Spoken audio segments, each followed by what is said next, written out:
There are so many people to thank in the making of a picture. I thank the Academy. I thank the producers, Mr. Winkler. I hope I do better than that tonight. Mr. Winkler.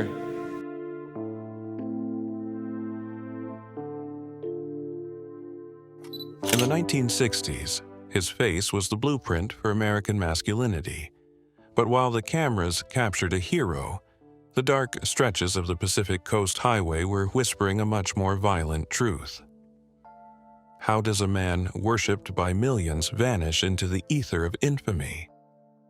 We remember the era for its neon-lit glamour and the soulful crooning of its leading men. But behind the velvet curtains of the Hollywood Hills, a predator was hiding in plain sight.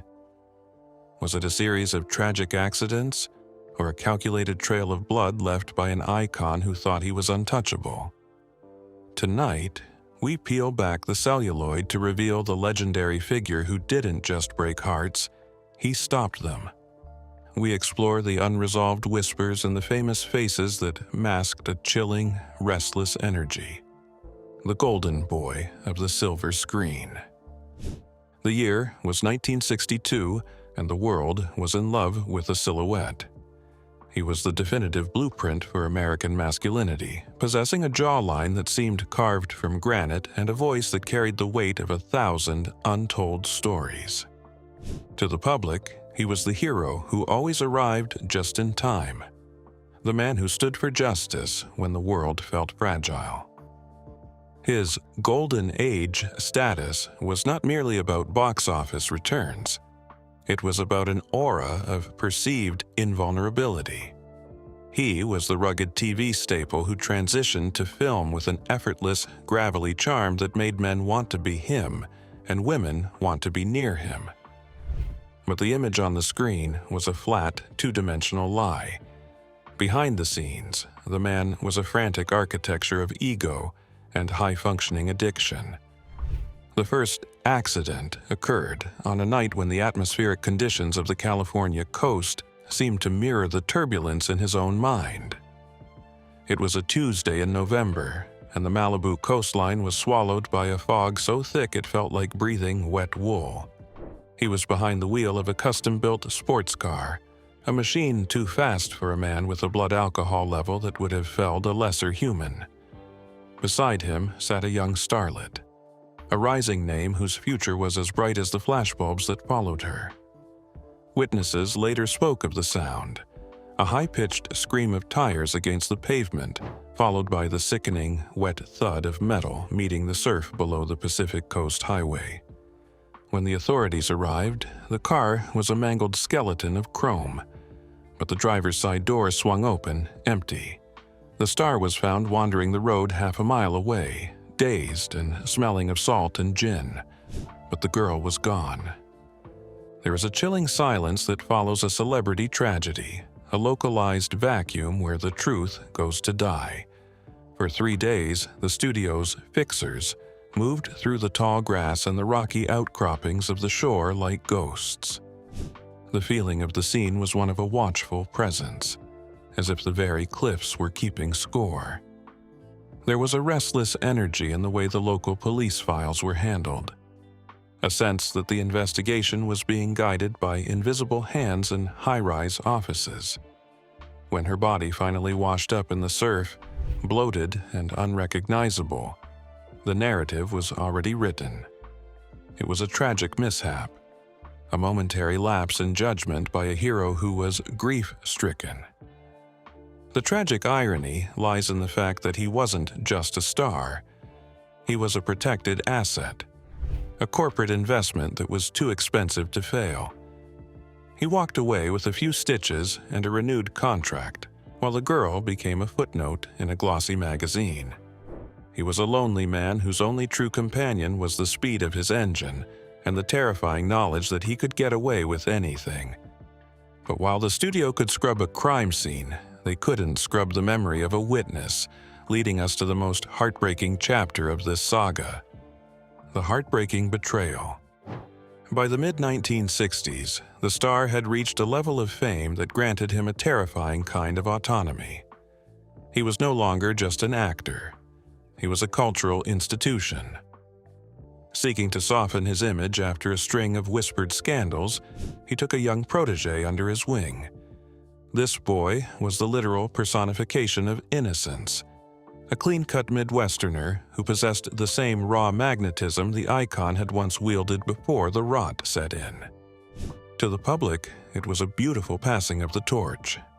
To those within the star's inner circle, however, the relationship was a volatile mixture of envy and predatory control. The icon watched the boy's rising Q-score with a silent, simmering resentment. He saw in the youth a reflection of everything he had lost to his own vices, and the bitterness was a poison that demanded an outlet. The breaking point arrived during a high-stakes hunting expedition in the deep, ancient woods of the Pacific Northwest. It was meant to be a bonding trip, a chance for the mentor to teach the student the finer points of the sporting life. They trekked into a wilderness so dense that the canopy blocked out the midday sun, leaving the forest floor in a permanent, mossy twilight. According to the official report, the two men had separated to track a buck through a ravine. 2 shots rang out in rapid succession, echoing against the jagged rock faces like a death knell. When the icon finally emerged from the pines, he was alone. His clothes were torn, and his face was a mask of practiced shock. He claimed he had heard a rustle in the brush and fired, believing he was aiming at a predator. The sensory details of that clearing were described by the first rangers on the scene as profoundly unsettling. They spoke of the air feeling heavy, as if the oxygen had been sucked out of the valley. There was a restless energy vibrating through the Douglas firs, a silence so absolute it felt unnatural. The young man lay near a creek bed, the water running red around his silver St. Christopher medal. The tragic irony was sharp enough to cut. The boy had been wearing high-visibility orange, a detail the icon claimed he simply did not see through the shifting shadows. It was a scene of clinical precision masked as a chaotic mistake. The industry wept for the accident, throwing a televised funeral that the icon headlined with a tearful eulogy. He played the part of the grieving father figure to perfection, never realizing that the public saw a tragedy while the ghosts saw a murder. He had effectively extinguished his only competition under the guise of a mentor's mistake. This was a betrayal of the highest order, a legacy built on a stolen future, and a life snuffed out before it could truly begin. He returned to his hillside estate a free man, but he was a man who could no longer stand the sound of a snapping twig or the sight of the color orange. The woods kept their secrets, but the high-rise penthouses of Manhattan would prove far more claustrophobic. The penthouse ghost. As the 1960s began to bleed into a more cynical decade, the star sought to shed his rugged outdoor persona for something more refined. He traded the dust of the backlot for the polished hardwood of Manhattan, reinventing himself as a sophisticated man of the theater. He moved into a sprawling penthouse that overlooked the rhythmic pulse of New York City, a glass and steel fortress that was supposed to represent a fresh start. But the change in scenery did not bring a change in spirit. He remained a man pursued by a shadow that no amount of urban light could dissipate. It was here, amidst the luxury of the upper crust, that the third tragedy unfolded, one that the industry would later whisper about as the penthouse ghost. The incident involved a high-profile domestic partner, a woman who had been his companion through the transition from screen to stage. She was a woman of sharp intellect who reportedly began to piece together the inconsistencies of his past. Neighbors on the floor below would later describe the sounds of a muffled argument, followed by the chillingly rhythmic pacing of a man who seemed to be waiting for something to happen. In the early hours of a rain-slicked Monday, she plummeted from the 20th story balcony. The official ruling was a tragic accident, a slip on a wet terrace during a late-night glass of wine. But the physics of the fall told a different story, one of a trajectory that suggested a sudden, violent force rather than a mere loss of balance. The sensory details of that apartment became the stuff of dark urban legend. Those who visited the penthouse in the years following her death spoke of an oppressive, heavy atmosphere. There were persistent reports of cold spots near the balcony doors, even in the sweltering heat of a New York July. Friends claimed that a watchful presence seemed to linger in the hallway, a feeling of being observed by an unseen witness who never quite moved.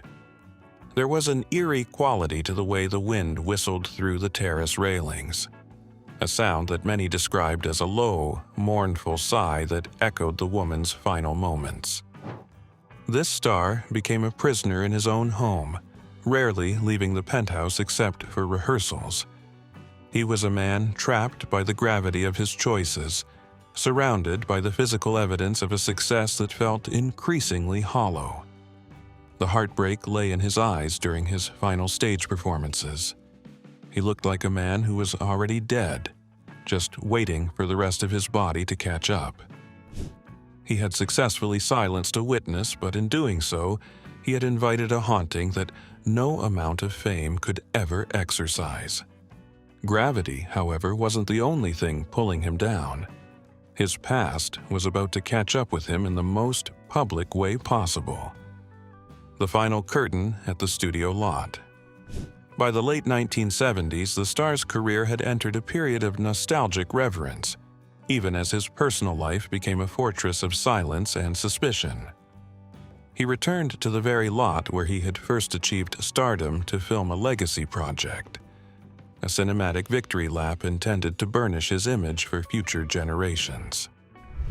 The production was plagued from the start by a series of technical failures and an atmosphere that many crew members described as heavy and suffocating.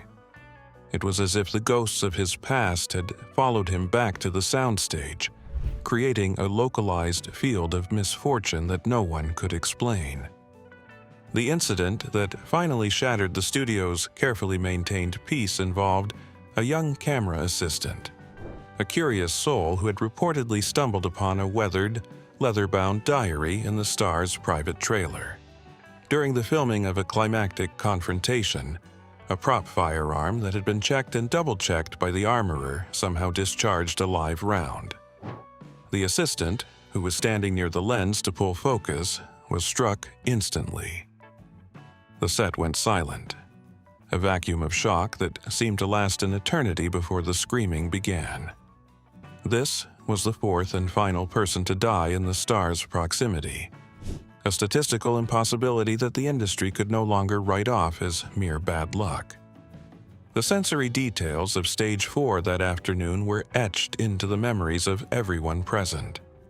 There was the acrid, biting scent of ozone and burnt gunpowder hanging in the rafters, refusing to dissipate even after the ventilation fans were triggered. Witnesses spoke of a watchful presence in the shadows of the catwalks, a feeling that the building itself was rejecting the star's presence. The lights flickered with a rhythmic, restless energy that some crew members claimed spelled out the names of the previous victims in a frantic, electrical shorthand. The star's immediate reaction was not a run or an offer of help. He simply sat in his director's chair and stared at his hands as if they belonged to a stranger. He ended his professional life exactly as he had lived it, surrounded by a sea of people, yet utterly and devastatingly alone in the center of a graveyard. He had finally run out of excuses, and the silence that followed the gunshot was the loudest sound he had ever heard, but the deaths were only half the story. To understand the man, we have to look at the ritual he performed every night, the ritual of the Red Room. As the star's career began to fray at the edges, he retreated into a hobby that allowed him to control the very reality he was losing in the outside world. He became obsessed with film photography, but not for the glamour of the lens. His true devotion was found in the development process, specifically within the confines of a custom-built darkroom in his basement. This space was bathed in a deep crimson light, a place where he could spend hours in solitary confinement. To the casual observer, it was a creative outlet, but those close to him began to refer to his time downstairs as a ritual. He wasn't just developing images, he was attempting to develop a version of his life that didn't involve the blood on his hands. The sensory details of the Red Room were as stifling as they were atmospheric. The air was thick with the acrid, biting scent of silver nitrate and acetic acid, a chemical smell that seemed to cling to his skin even when he was on camera. Under the eerie glow of the safety lights, the star would stand over the developing trays, watching as figures slowly materialized from the white paper. There was a restless energy in his movements as he agitated the chemicals, a man trying to scrub the stains of his past from the celluloid. Those who were ever allowed inside spoke of a watchful presence, a feeling that the red light was revealing things that should have remained hidden in the dark. The tragedy of the ritual lay in what he was actually photographing. He was said to be obsessed with capturing the stillness of the world, often taking long exposures of empty chairs or deserted hallways. It was a humanizing look into his profound loneliness. He was a man who had surrounded himself with ghosts, and the Red Room was the only place where he felt their company was justified. The cold spots in the basement were not just a result of the damp earth. They were the physical manifestation of a man who had traded human connection for the safety of a chemical bath. This reveals that his darkroom work was a silent confession. He was looking for a sign of forgiveness in the grain of the film, a signal from the beyond that his 4 victims were at peace. But the chemicals only ever revealed the same thing: a man standing alone in a red light, waiting for a redemption that would never arrive. He had mastered the art of the image, but he remained a fractured negative of the hero the world thought they knew. The enabler in the shadows. The 4 bodies trailing in the star's wake did not remain hidden by mere luck. They were the casualties of a well-oiled machine designed to prioritize profit over human life. In the 1960s, a star was more than a person. They were a billion-dollar asset, and a murder trial was a bad return on investment.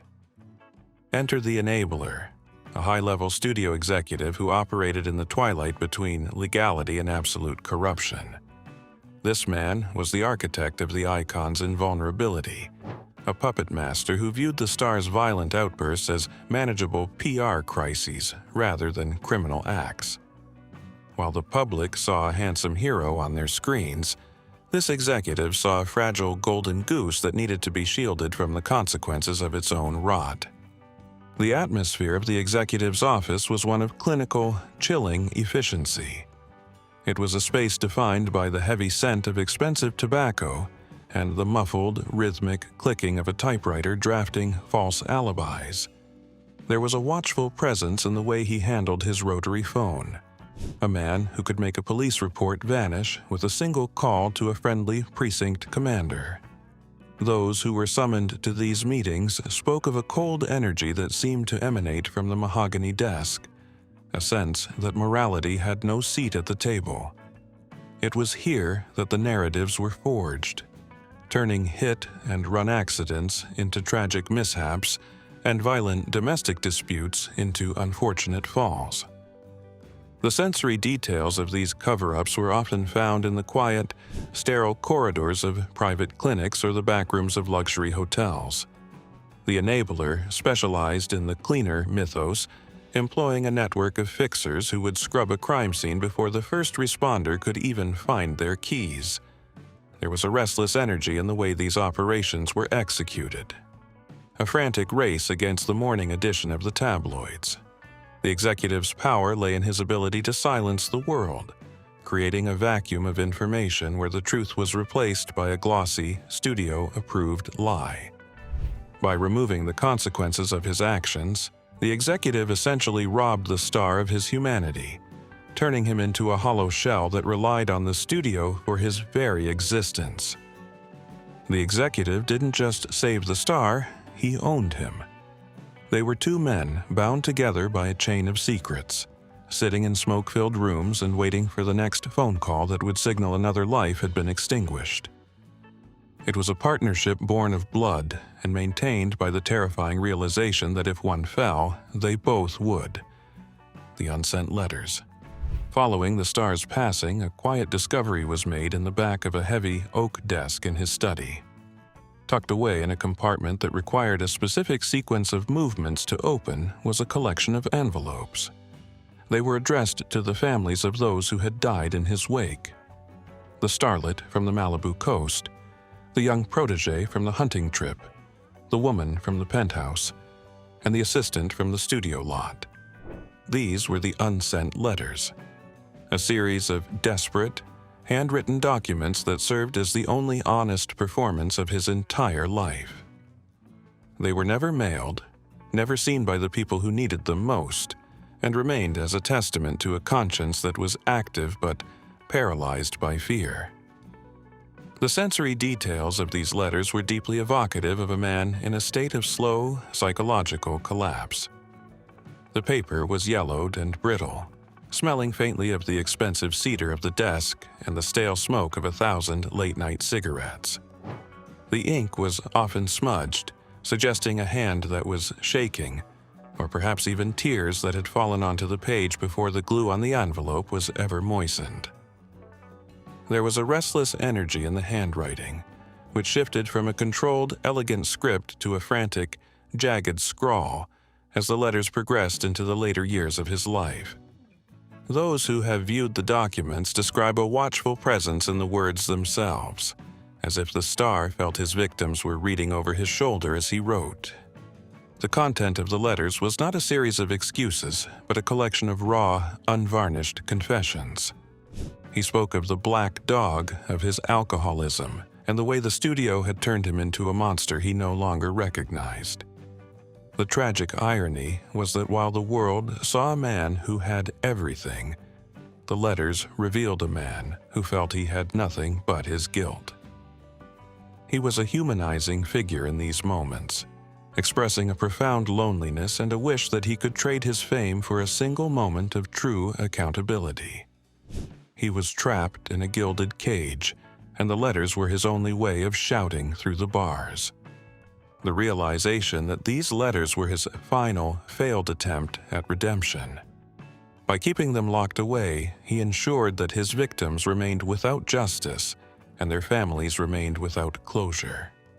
He lived his final days in a house filled with the weight of these unsent words. A man who was literally surrounded by the truth but lacked the courage to set it free. The letters are a chilling reminder that in Hollywood, the greatest stories are often the ones that are never told. The Desert Escape. The final act of this tragic play did not take place under the bright lights of a movie premiere, but in the desolate, sun-scorched silence of the Mojave. By the late 1970s, the man the world celebrated as the sophisticated leading man had retreated into a self-imposed exile. He sought refuge in a secluded ranch, a place where the horizon was wide enough to swallow secrets, and the heat was intense enough to burn away the memories of the city. But the desert is a place of brutal honesty.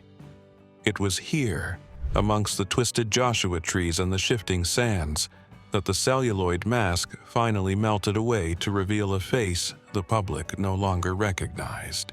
If you were to look at the 1970 Academy Award for Best Supporting Actor, you would see a name etched in gold that carries the weight of 1,000 shadows. Gig Young. For decades, he was the suave, martini-sipping standard of Hollywood excellence. Yet, his greatest performance was convincing the world that his hands were clean.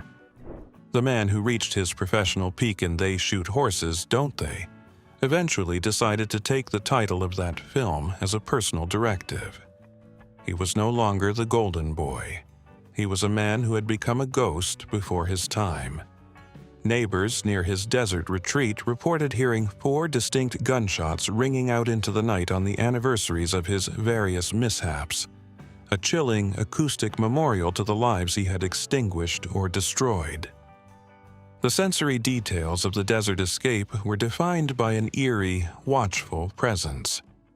The air was dry and tasted of dust, a sharp contrast to the salty spray of Malibu or the chemical bite of his red room. There was a restless energy in the way the wind howled through the desert scrub, a sound that many described as the collective whisper of the 4 victims who had been lost to his orbit. The tragic irony was that in trying to escape the world, he had only succeeded in creating a more intimate prison. He was the star everyone knew, but in the end, he was just a man in a desert, waiting for the final bullet to find its mark. This was the icon who had won the industry's highest honor while hiding its deepest, most blood-stained shame. The 4th death, the one that finally closed the book on the legend, occurred in the very Manhattan penthouse we explored earlier. On October 19, 1978, the man who had spent a lifetime running from his own shadow finally stopped. He used a .38 caliber pistol to end the life of his 5th wife, Kim Schmidt, before turning it on himself. In a final chilling sensory detail, the police found his Oscar statuette sitting in the same room as the bodies, its gold surface reflecting the carnage. It was the ultimate silent witness to a career built on a graveyard. Gig Young was gone, leaving behind only the cold, hard metal of a trophy and the unanswered questions of the 4 souls who fell in his wake. The missing evidence. The story of Gig Young did not end with the finality of a gunshot. It dissolved into a series of baffling omissions that continue to haunt the archives of the Los Angeles Police Department. When investigators attempted to reopen the files regarding the Malibu collision and the hunting tragedy years later, they discovered a void. Key documents had been purged, and physical evidence from the 1962 crash had simply vanished from the evidence lockers. There was a watchful presence in the way these records were handled, a suggestion that even in death, the studio's reach extended from beyond the grave to protect the brand. The missing evidence remains a chilling testament to a time when the truth was a commodity that could be bought, sold, or shredded to maintain the illusion of a hero. In the final weeks of his life, a taped conversation surfaced that served as his unofficial confession. Speaking in a voice that was a raspy, eerie echo of his former self, he spoke of a black dog that had followed him from the foggy cliffs of California to the high-rises of New York. This was the restless energy of a man who knew the credits were about to roll. He didn't name his victims, but he spoke of the weight of 4 souls pressing against his chest, making it hard to breathe. The detail of that recording is haunting. You can hear the clink of ice in a glass and the heavy, ragged breathing of a man who was already living in a graveyard. Gig Young was both the predator and the prey. He was a monument built on a foundation of secrets, a man who achieved the pinnacle of his craft while losing the very essence of his soul. As we look back at his performances today, we see the tragic irony of a man who could project such warmth while harboring such coldness. He remains the star everyone knew, and the killer no one wanted to see, a permanent shadow on the bright history of the silver screen. When we watch Gig Young today, smiling that effortless, sophisticated smile, are we seeing a master of the craft or a man hiding in plain sight? Let us know your thoughts in the comments. If you enjoyed this deep dive, be sure to like and subscribe for more untold stories from the silver screen.